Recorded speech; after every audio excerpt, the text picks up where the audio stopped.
Bonsoir à toutes et à tous, bienvenue dans ce nouvel épisode des Lectures Sombres. Aujourd'hui, je vais vous lire un extrait de Homunculus de James P. Blaylock. Mais avant, le rituel. Le feu pour éloigner les mauvais esprits.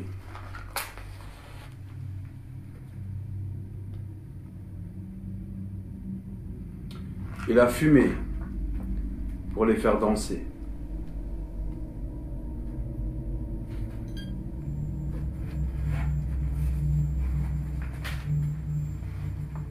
Un brouillard épais montait de la Tamise et venait tournoyer derrière les vitres striées de ruisselets d'eau sale qui descendaient pour former des flaques le long des ménaux, avant de goutter sur la chaussée en contrebas. Un calme profond régnait au dehors. C'était ce silence aussi dense que la brume qui serrait sa gorge. Il avait essayé de chantonner et de siffloter, mais dans cette pièce obscure hantée par des ombres, les sons ainsi produits l'angoissaient. Il craignait en outre de réveiller le cadavre allongé sur la table. La tête de la chose s'affaissait de guingois en travers de sa poitrine. Des lambeaux de chair racornis comme de vieux parchemins pendaient sous ses cavités oculaires. Un léger courant d'air eût suffi pour réduire le corps en poussière. Un tel souffle risquait aussi de le cabrer à la façon d'un cerf-volant, et il se serait alors mis à tressauter et à bafouiller des mots incompréhensibles avant de s'avancer vers Kraken d'une démarche saccadée, vision de cauchemar qui se découperait sur le rectangle de faible clarté de la fenêtre d'en face. Plus tôt, il avait entreaperçu la silhouette d'un homme derrière les rideaux, sans doute un acolyte de l'infâme Narbondo, chargé de le surveiller.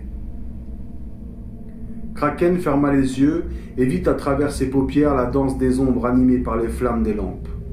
Il les couvrit de ses paumes, mais la vision des horreurs qui tourbillonnaient sur cet écran de noirceur était encore plus insoutenable que celle de la chose couchée sur la table.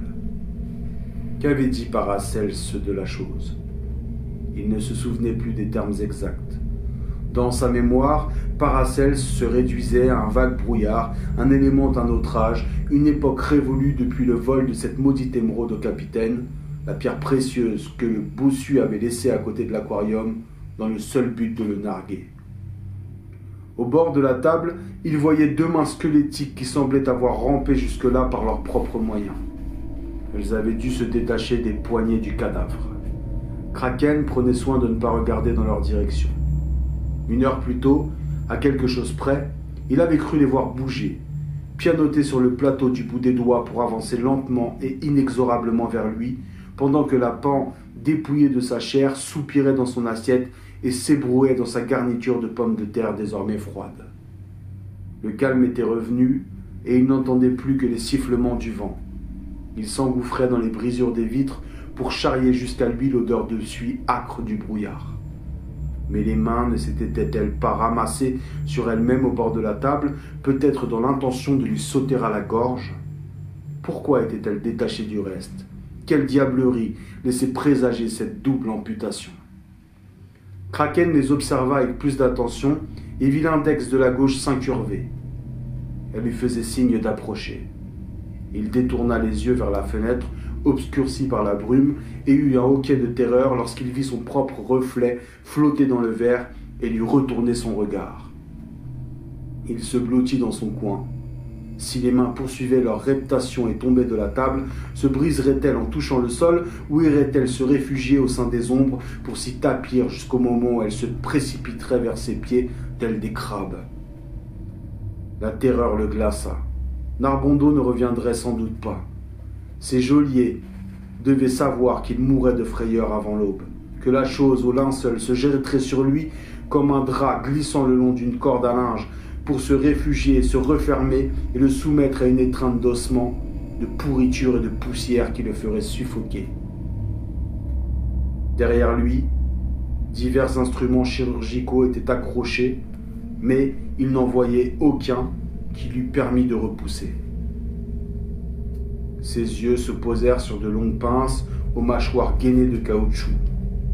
Il se leva sans hâte, en retenant son souffle. Il savait que la chose le surveillait et sentait d'analyser ses peurs, ses intentions. Il s'appropria l'instrument chirurgical sans faire de geste brusque, puis il s'avança à pas de loup vers la table. L'angoisse rendait sa respiration sifflante. Il s'attendait à voir les mains fondre sur lui tels des insectes aux ailes arachnéennes ou des chauves-souris aux ailes membraneuses pour se renfermer sur sa gorge et enfoncer leurs doigts dans sa bouche. Il savait qu'elles bondiraient sur lui comme mues par des ressorts dès qu'il les toucherait avec les pinces. Cela ne faisait aucun doute.